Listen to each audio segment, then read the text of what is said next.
Nous bénissons le Seigneur pour sa grâce qu'il nous accorde encore en ces jours. La Bible nous dit que tout ce qui respire loue le nom de l'Éternel. Tout ce qui respire loue le nom de l'Éternel des armées. Et puisque nous respirons, voilà pourquoi nous bénissons le Seigneur pour sa grâce dans nos vies. Nous bénissons ce Dieu qui ne cesse de renouveler sa bonté dans nos vies. Je m'excuse. Ce Dieu qui ne cesse de renouveler sa bonté dans nos vies. À chaque instant, il renouvelle sa bonté. Et quand on peut respirer, c'est par pure grâce. C'est pourquoi je dis toujours, la grâce de Dieu, c'est une faveur imméritée de la part du Seigneur. Que personne d'entre nous mérite la grâce. Autrement, la grâce ne sera plus grâce parce que tu le mérites. Mais personne d'entre nous mérite la grâce de Dieu. C'est pourquoi la grâce de Dieu est la grâce. Faveur imméritée. Faveur que toi tu ne mérites pas. Faveur que moi je ne mérite pas. Mais c'est dans sa bonté, dans sa grâce, il nous les accorde gratuitement, sans pour autant fournir des efforts. Il nous accorde sa grâce. C'est par pure grâce. C'est vraiment par pure grâce qu'on peut respirer, comme je disais. Les hommes, ils ont dormi ensemble, deux personnes. L'un se réveille et l'autre ne se réveille pas. L'un se réveille, l'autre ne se réveille pas. C'est par pure grâce qu'on se réveille. Ce n'est pas parce que toi tu es meilleur que ceux qui ne se sont pas réveillés. Non. C'est par pure grâce de Dieu qu'il nous accorde de se réveiller. C'est pourquoi on peut se réveiller. La grâce de Dieu. Faveur imméritée de sa part. Personne d'entre nous a mérité la grâce de Dieu. Personne. Personne d'entre nous a mérité la grâce. Et quand vous regardez dans la parole de Dieu, dans le livre des psaumes 139, le verset 13 jusqu'au verset 16, la Bible dit, quand tu étais encore une masse informe dans le ventre de ta maman, je te connaissais. Et ce qui est merveilleux dans ces psaumes, la Bible dit, pendant que mes os se formaient en secret, lui il voyait. Pendant que mes os se formaient en secret, mes os se formaient en secret, et lui il voyait. Et il avait déjà préparé un plan de paix pour nos vies. Il a préparé, c'est lui qui a préparé le plan de paix, afin que nous le vivions. Donc nous sommes, moi je me considère, comme je le dis toujours, je le considère comme un privilégié de la part du Seigneur. À cause de sa grâce, à cause de sa bonté, qu'il ne cesse de renouveler dans ma vie, à cause de sa bonté, qu'il ne cesse de renouveler, je me considère comme un privilégié. Et quand nous regardons dans la parole de Dieu pendant que je parle, j'aimerais que nous puissions regarder dans sa parole. Il y a un verset dans le livre de 1 Pierre, chapitre 1er, le verset 10. 1 Pierre, chapitre 1er, si je peux le lire au nom du Seigneur. 1 Pierre, chapitre 1er. 1 Pierre, chapitre 1er. Nous allons comprendre que nous sommes les privilégiés. Nous sommes les privilégiés. Il nous accorde sa grâce. Il nous accorde sa bonté. Il nous accorde, c'est pourquoi on peut respirer. C'est pourquoi on peut. C'est pourquoi on peut.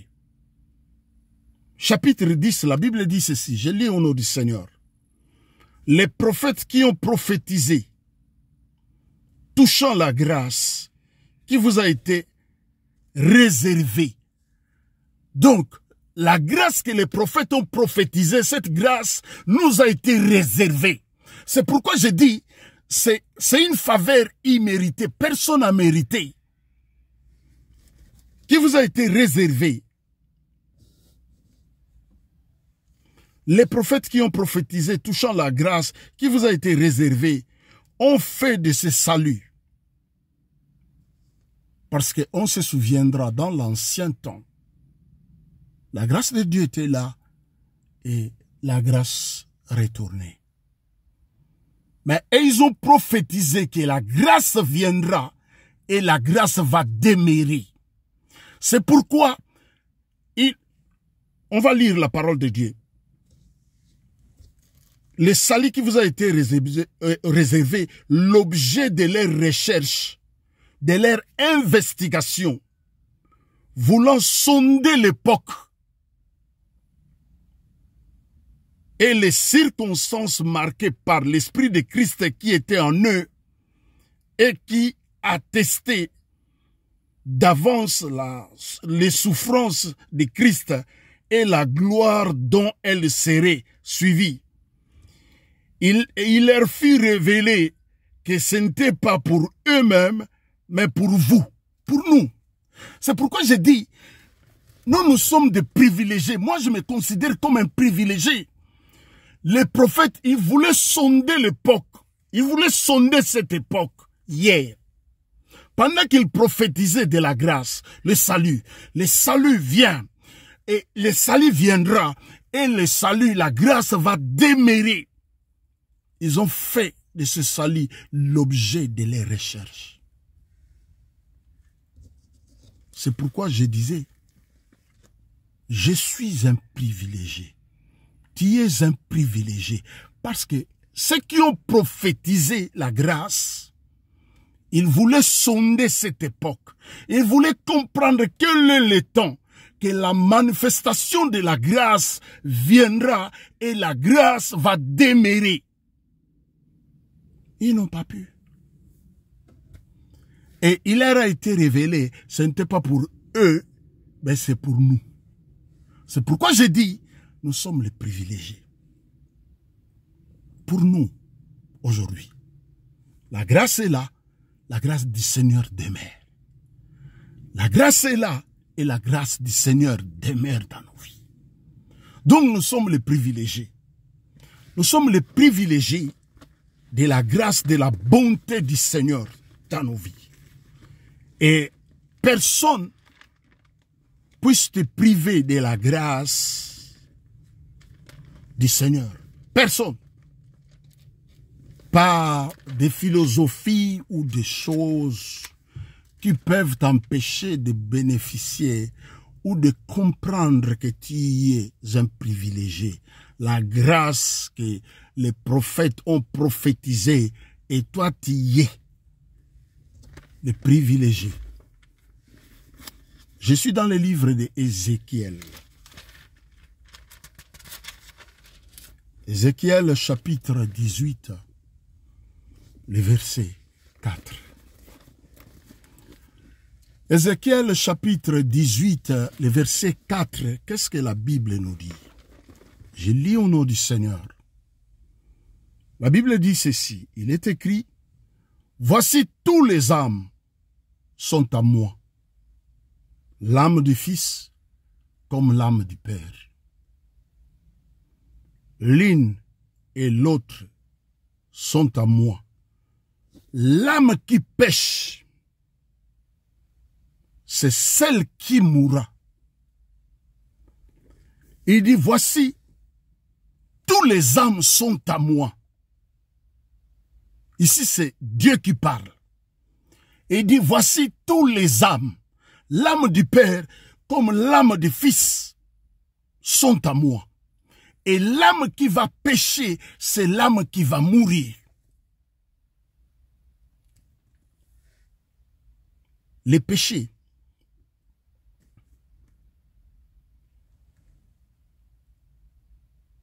Le salaire du péché, c'est la mort. Il dit l'âme qui va pécher, c'est l'âme qui va mourir. L'âme du Fils, l'âme du Père sont à moi, dit l'Éternel. L'âme du Fils, l'âme du Père sont à moi, dit l'Éternel. Et il dit, l'âme qui va pécher, c'est l'âme qui va mourir. L'âme qui va pécher, et c'est l'âme qui va mourir. Allons-y plus vite dans les livres des 2 Corinthiens, dans le Nouveau Testament. 2 Corinthiens chapitre 5. Le verset 21, c'est le verset que nous avons besoin. Pour comprendre la bonté, l'amour de Dieu, sa grâce dans nos vies, sa bonté, nous chantons, car ta bonté vaut mieux que la vie. Nous allons comprendre la bonté et la grâce de Dieu. La bonté et la grâce de Dieu. Car ta bonté vaut mieux que la vie. Et j'aimerais lire pour cela, je vais commencer à partir du verset 17. Je lis au nom du Seigneur. La Bible dit ceci. Si quelqu'un est en Christ, est une nouvelle créature, les choses anciennes sont passées. Voici toutes choses sont devenues nouvelles. Et tout cela vient de Dieu, qui nous a réconciliés avec lui par Christ. Moi, je l'appelle le centre de la gravité. C'est lui le centre de toutes choses. C'est lui le champion. C'est lui qui a vaincu. C'est lui, la Bible dit, afin de nous réconcilier avec lui par Christ. Donc c'est lui qui fait le pont entre les créateurs et les créatures. C'est lui le pont. C'est lui le centre de la gravité. C'est lui l'angle. La pierre qu'ont rejetée ceux qui bâtissaient. La Bible déclare, il est devenu le principal de l'angle. Cela veut dire, sans Christ dans une vie, il n'y a pas l'angle dans une vie sans Christ. Sans Christ dans une maison, il n'y a pas l'angle. C'est pourquoi on voit tout ce qu'on voit. Parce que dans la vie de beaucoup des hommes et des femmes, il n'y a pas l'angle dans leur vie. C'est pourquoi on voit tout ce qu'on voit. Tout ce qu'on voit. Parce que celui qui fait la réconciliation, il n'est pas. Celui qui fait la jonction, il n'est pas. Celui qui fait cette pont, il n'est pas. C'est pourquoi il y a rupture. Il y a rupture dans la vie de beaucoup des hommes et des femmes. Pourquoi? Parce que celui qui fait la liaison, il n'est pas. Celui qui fait la liaison entre l'état-major et ceux qui sont de l'autre côté, il n'y a pas la liaison. L'officier de la liaison, son appareil est éteint. Il ne peut pas faire la liaison. C'est lui qui fait la liaison. La réconciliation entre Dieu et sa créature. Réconcilié avec lui par Christ et qui nous donne le ministère de la réconciliation. Après avoir nous réconciliés avec Dieu, il nous donne ce ministère de la réconciliation. Pas le ministère de division, de séparer les familles, pas de séparer les couples, de séparer les mariages, de séparer les enfants et leurs parents. Pas ce ministère. Il nous a pas donné cela, mais il nous a donné, après avoir nous réconciliés avec Dieu, il nous a donné le ministère de la réconciliation. Alors, quel ministre es-tu? Quel ministre es-tu? Parce que c'est lui qui nous a donné cela. Verset 18. Et tout cela vient de Dieu, qui nous a réconciliés avec lui-même par Christ et qui nous a donné les ministères de la réconciliation. Il nous a donné le ministère de la réconciliation. Quel ministre es-tu? Ministre de la réconciliation des hommes ou le ministre de la division et des désordres dans des vies, dans des familles? Dans des familles, vous avez créé des histoires qui ne viennent pas de la part du Seigneur, des histoires que vous avez créées qui ne viennent pas. Il dit, il nous a donné. C'est lui qui nous a donné le ministère de la réconciliation, le ministère que toi tu exerces, de séparer les gens. Où est-ce que toi tu l'as eu? De quel mandat as-tu reçu? Quel est le mandat? Le mandat que moi j'ai reçu, c'est le mandat de la réconciliation qu'il m'a donné.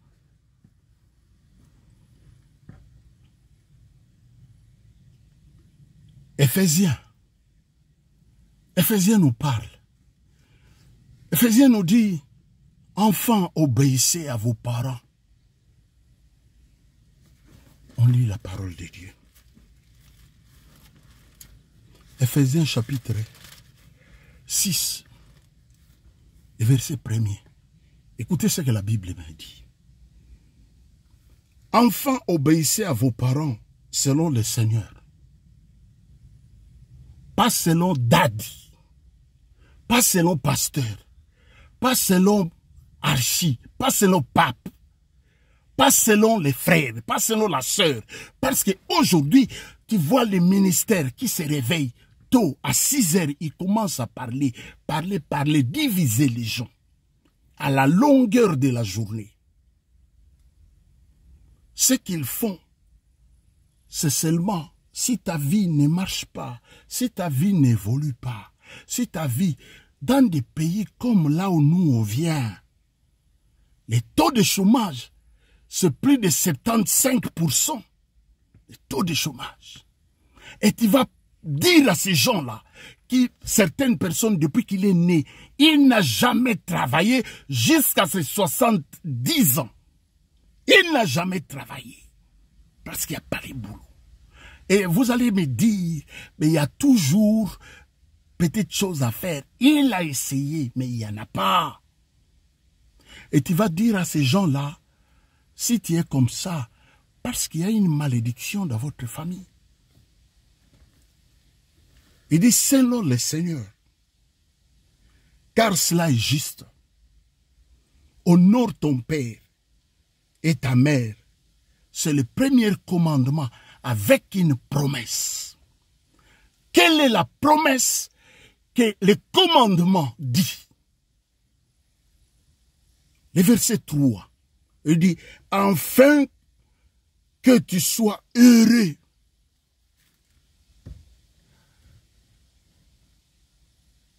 Ce n'est pas le charabia ici. C'est la parole du Christ. Il dit, afin que tu sois heureux. C'est les conséquences de l'honneur que toi tu offres. L'honneur que tu donnes à tes parents est les conséquences de cela. Il dit, afin que tu sois heureux et que tu vives longtemps sur la terre. Afin que tu vives longtemps sur la terre. Je vis, je ne sais pas si c'est où en Afrique. Le prophète ou le pasteur ou le bishop, il a dit à la famille, si vos vies n'évoluent pas, c'est parce que vos parents, ils ont livré vos vies. Et les enfants, pour se délivrer, ils vont allumer la case dont les parents dormaient. Ils vont prendre leur maman, jeter dedans. La maman décède. Ils jettent la maman dedans. La maman décède. Mais ils oublient, la Bible nous dit, nous n'avons pas à lutter contre les sangs et la chair, mais contre les principautés, les dominations dans les lieux célestes. Les parents, les frères, la tante, l'oncle, c'est la chair et le sang. Nous n'avons pas à lutter contre eux. Paul même, l'exemple, il s'est attaqué à l'esprit de Python qui était derrière la femme. Il dit, nous n'avons pas à lutter contre le sang ni la chair, mais contre les principautés, les dominations. Les parents, c'est la chair et le sang. Les parents, c'est la chair et le sang. Et quand vous dites des choses comme ça, vous ne faites pas le ministère de la réconciliation que lui, il nous a donné. Vous divisez, vous sémez des désordres, vous détruisez des vies.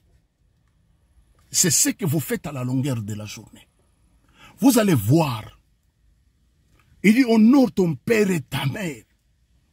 Aujourd'hui, peu des enfants qui vont dans des prières, qui vont prier le matin au soir, qui vont prier pendant 365 jours, qui honorent leurs parents. Non. Et quand tu commences à prier, le premier ennemi dans ta vie, c'est tes parents. Le premier ennemi dans ta vie. Mais la Bible dit, honore ton père et ta mère. Car cela est juste devant le Seigneur. Si ton ennemi a faim ou soif, donnez-lui à manger, car en agissant ainsi, ce sont des charbons ardents que tu amasseras sur sa tête. Et on nous a mal enseigné pour nous dire, Makala moto na mutuna. Non, c'est une possibilité que toi tu l'offres. Le jour où le Seigneur va les visiter, il bénira le Seigneur à ton sujet. C'est pourquoi il dit, ayez au milieu des païens la bonne conduite. Peu de chrétiens aujourd'hui qui peut attirer les païens. Quand vous regardez dans des réseaux sociaux ici, plus on voit les paroles des hommes que les paroles de Dieu. Je parlais il y a un mois passé, sur ma parole n'est-elle pas comme un marteau qui brise les rocs? Ma parole. Jérémie,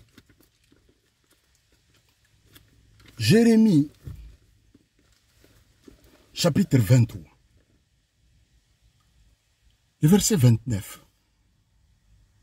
Ma parole n'est-elle pas comme un marteau, comme un feu, dit l'Éternel, comme un marteau qui brise les rocs? C'est pourquoi voici, dit l'Éternel, j'en vais aux prophètes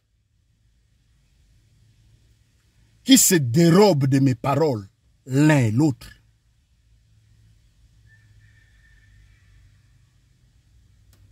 Voici, dit l'Éternel, j'en vais aux prophètes qui prennent leurs propres paroles pour ma parole, parole du Seigneur.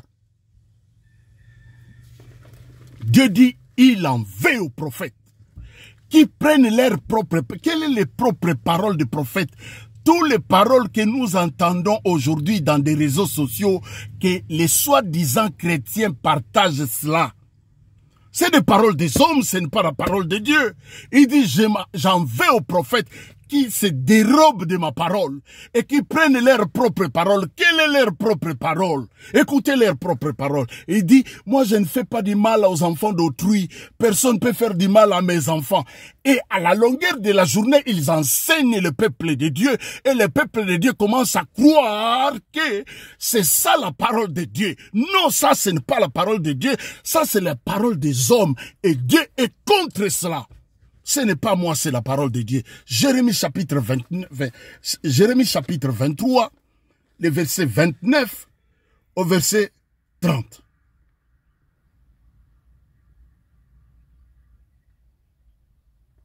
Et jusqu'au verset 31. Il dit, j'en vais aux prophètes.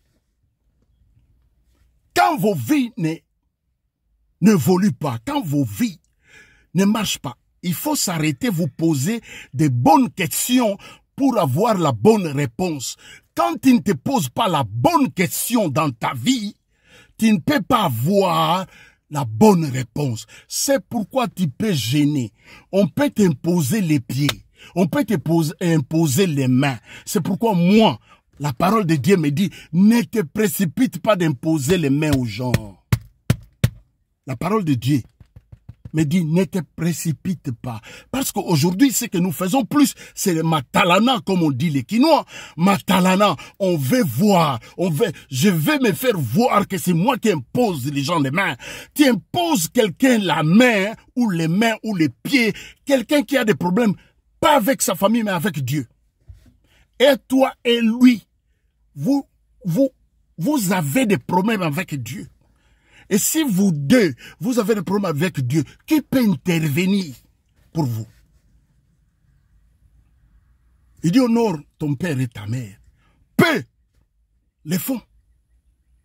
Les parents, c'est le premier sorcier quand on commence à prier.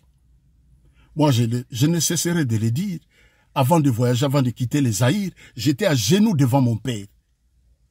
Il prend ses deux mains, il impose sur ma tête, il prononce la bénédiction sur moi. Mon père a prononcé la bénédiction, comme la bénédiction de patriarche. Il a libéré la bénédiction dans ma vie, la bénédiction de patriarche dans ma vie. Il a libéré cela. J'étais à genoux devant lui. Il impose ses mains sur ma tête. J'étais à genoux. Il impose, il libère la prière. Il prie, il libère la grâce de Dieu dans ma vie. Il me tient la main à la fin et il dit, papa, vas-y que le Seigneur t'accompagne, le Seigneur marche avec toi. Demandez les gens qui connaissent la suite. Jusqu'aujourd'hui, demandez les gens. Honorez vos parents, non. Tu as fait l'université, tu deviens porteur de Bible et de la femme des pasteurs et des pasteurs. J'ai vu au Nigeria, ou au Ghana, un prophète entre comme ça, les frères s'agenouillent pour les saluer. Pour saluer les prophètes, ils s'agenouillent. Je pense Deutéronome chapitre 20.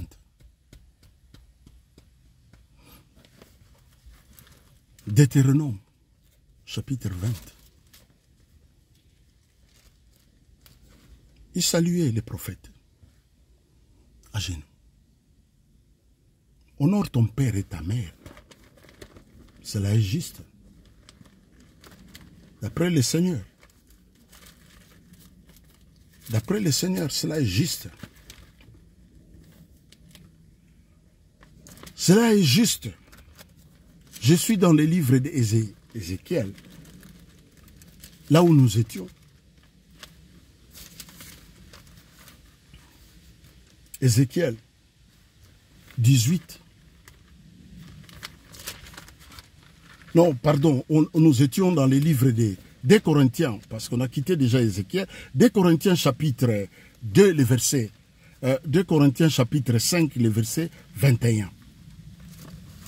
2 Corinthiens chapitre 5. Maintenant, le verset, on était dans le verset. Il nous a donné le ministère de la réconciliation. C'est lui qui nous a donné ce ministère. Ministère de la réconciliation. Car Dieu était en Christ. Le verset 19. Car Dieu était en Christ, réconciliant le monde avec lui-même. Amen. C'est pourquoi je disais ici, c'est lui le centre de la gravité. Car Dieu était en Christ, réconciliant le monde avec lui-même.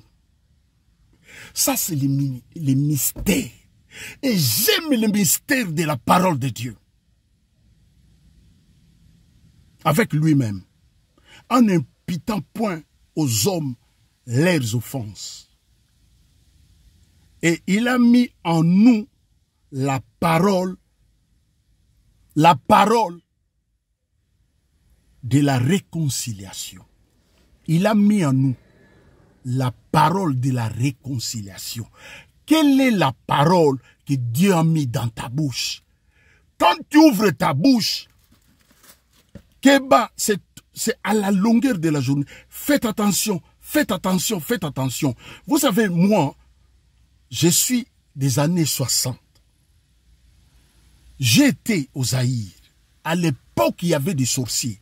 On prie. Moi, j'ai commencé à prier vers les années 90.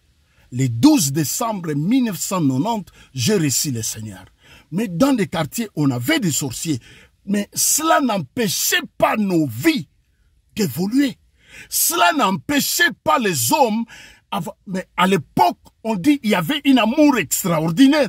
Moi, je me rappelle, il y a eu des parents qui ont payé des minervales à des enfants qui n'étaient pas les leurs dans des quartiers. On trouve un boulot. Tu dis, frère, chez nous, on cherche quelqu'un. Tu peux demain, on peut aller ensemble pour que tu puisses postuler.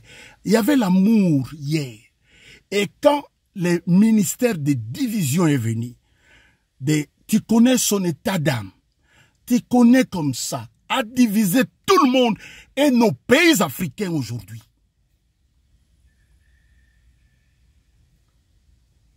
Nous avons l'Europe de 27.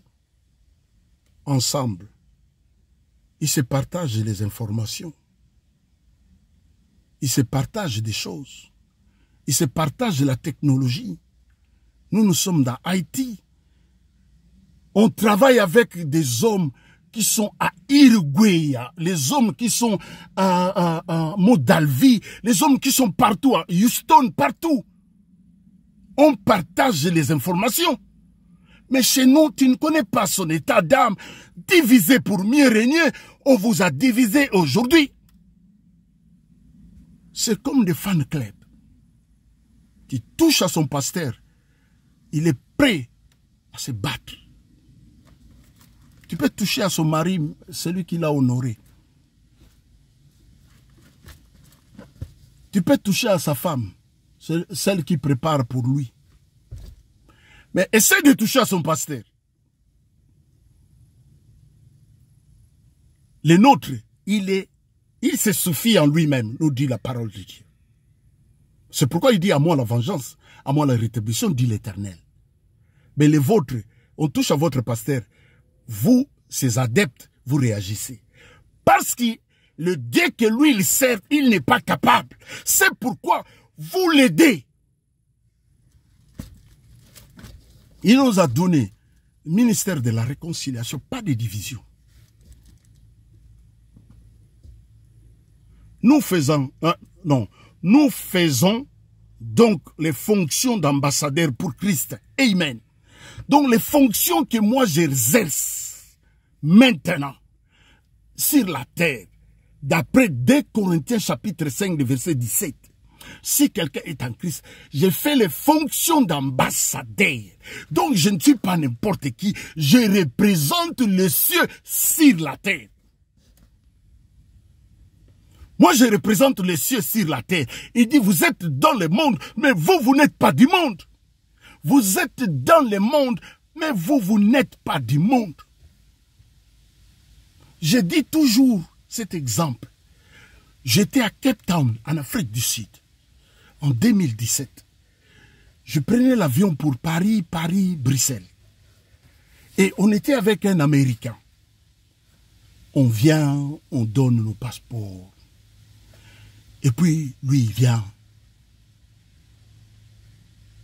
Parce que il dit, il est américain. Il donne son passeport. Et la façon dont, à l'aéroport de Cape Town, on traite ce monsieur-là, c'est un Américain. Il faut comprendre des choses. Nous représentons le royaume des cieux sur la terre. Nous sommes ambassadeurs. Regardez même les ambassadeurs. Quand un ambassadeur américain, 2 fois l'ambassadeur américain est venu chez nous au bureau. 2 fois. Il y a eu les hélicos, je ne vais pas parler trop. Mais il y a eu le président de Uruguay qui est venu. C'est différent. Différent. Quand l'autre vient, c'est différent par rapport à l'autre. Nous représentons le royaume des cieux. Nous ne sommes pas n'importe qui. C'est pourquoi la Bible dit, il attend au travers de nous que les autorités voir la sagesse infiniment variable de Dieu au travers de nous. Et pendant que Dieu attend quelque chose au travers de nous, nous on est en dehors. Faisant fonction d'ambassadeur. Un ambassadeur représente leur gouvernement dans un pays étranger. Nous représentons le royaume des cieux ici. Et si réellement tu es conscient que tu es ambassadeur de Christ, tu ne peux pas te comporter n'importe comment, non. Tu ne peux pas parler n'importe comment, non. Parce que tu es un ambassadeur, tu représentes le pays. Tu représentes celui qui a créé les ciels et celui qui a créé les ciels et la terre. Toi, tu les représentes. Et tout le monde, tu représentes le royaume des cieux sur la terre, faisant fonction d'ambassadeur. Mais même ta façon de s'habiller, même ta façon de se comporter. J'ai dit toujours à nos enfants, il faut se comporter. Regardez la façon dont moi je me comporte. Regardez, je marche la tête haute. Droit, c'est comme quelqu'un qui me fait un défilé. Parce que je sais à qui j'ai placé ma confiance. Je suis un ambassadeur qui représente le royaume des cieux. Je ne suis pas n'importe qui. Non.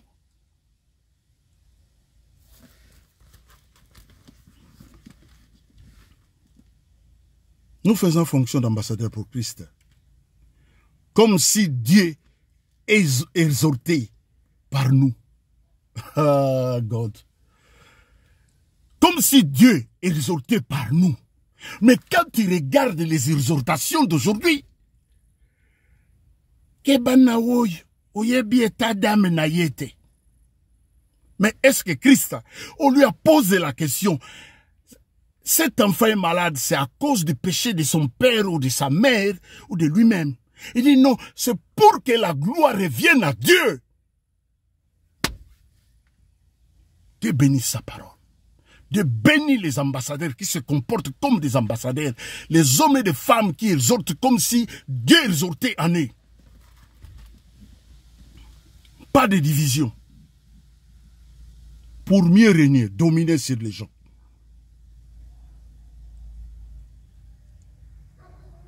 Nous vous en supplions au nom de Christ. Soyez réconciliés avec Dieu. Maintenant, la Bible dit, celui qui n'a point connu le péché, il l'a fait devenir péché. Christ n'a pas connu le péché. Mais Dieu va le faire devenir péché pour nous, afin que nous devenions en lui, en Christ, justice de Dieu, parole du Seigneur.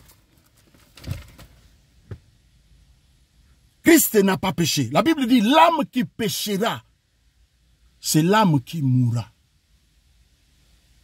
Alors, 2 Corinthiens chapitre 5, le verset 21, la Bible dit, lui qui n'a point connu le péché, Dieu l'a fait devenir péché, afin que nous soyons en lui, justice de Dieu. Donc, je suis ambassadeur, ministre de la réconciliation, juste devant Dieu à cause de l'œuvre de la croix. Parole du Seigneur. Que Dieu bénisse quelqu'un qui va comprendre. Il n'y a pas à faire des gesticulations. Il n'y a pas à faire de tralala. Il n'y a pas. La parole de Dieu est claire. Faisant fonction d'ambassadeur, je suis ambassadeur pour Christ. Faisant fonction d'ambassadeur, je suis ambassadeur pour Christ. Je bénis les seigneurs pour ce moment. Je bénis quiconque qui suit. Je m'excuse, on va essayer d'arranger ce problème. Voilà. Je bénis quiconque qui suit le message et qui va partager le message. Ce que je vais vous demander, de partager la vidéo, afin qu'un grand nombre puisse avoir la connaissance que nous avons reçue de la part du Seigneur par sa grâce. Que Dieu vous bénisse abondamment. Que la grâce et la paix du Seigneur abondent dans vos vies. Nous avons une chaîne YouTube. Notre chaîne YouTube qui s'intitule Jean-Paul God Army. Jean-Paul God Army. Ça, c'est notre chaîne YouTube. C'est possible de vous abonner. Allez vous abonner dans notre chaîne YouTube. Jean-Paul God Army. Ça, c'est notre chaîne YouTube. Partagez la vidéo. Partagez la vidéo. Que la grâce et la paix du Seigneur abondent dans vos vies. Vous qui faisiez fonction d'ambassadeur pour Christ, recevez la grâce de Dieu. Que Dieu vous bénisse abondamment, papa. Je libère ta paix, je libère ta grâce dans nos vies. La puissance, la gloire te revient de Dieu qui ne change pas. J'ai publié ta parole, Père, au retour béni, au centuple, dans la vie de quiconque, Seigneur, qui reçoit ta parole. Que ta parole puisse donner la vie. Au nom de Jésus. Amen. Partagez la vidéo. Abonnez-vous à notre chaîne YouTube pour nous encourager. Bénissez ma vie. J'ai vu certains commentaires. Les hommes qui écrivent, disent, homme de Dieu, que Dieu vous bénisse. J'ai dit, Amen, je reçois cette bénédiction. Parce que la Bible dit, bénissez-vous les uns les autres. Je reçois la bénédiction. Que Dieu vous bénisse abondamment. À la prochaine, faisant fonction d'ambassadeur. N'oubliez pas. Un ambassadeur ne se comporte pas n'importe comment. L'âme qui péchera. L'âme qui pêche, c'est l'âme qui mourra. Mais à la croix, lui n'a pas péché. 2 Corinthiens 5, le verset 21 nous dit, lui qui n'a point connu le péché, Dieu l'a fait devenir péché, afin que nous soyons justice de Dieu en lui. Quand Dieu nous regarde, Dieu nous voit juste au travers des lèvres de la croix. Parce qu'on se souviendra, Aaron, souverain sacrificateur, pour rentrer dans les lieux très saints. Et d'ailleurs, il dit à Moïse, Moïse dit à ton frère Aaron, il n'a pas le droit d'entrer au-delà de la voile, au-dedans de la voile, comme il veut, une fois par an. Mais aujourd'hui, à cause des lèvres de la croix, nous sommes devenus justice et ambassadeurs. Nous avons le libre accès dans les saints des saints à tout moment que nous voulons. Que Dieu vous bénisse abondamment. La grâce et la paix du Seigneur abondent dans nos vies. Je bénis nos vies. Je libère la grâce de Dieu. Que Dieu vous bénisse. Abonnez-vous à notre chaîne YouTube Jean-Paul God Army. L'armée de l'Éternel. Ça, c'est notre chaîne YouTube. Encouragez. Bénissez un frère. Partagez la vidéo. Dieu vous bénisse abondamment. Merci. À la prochaine.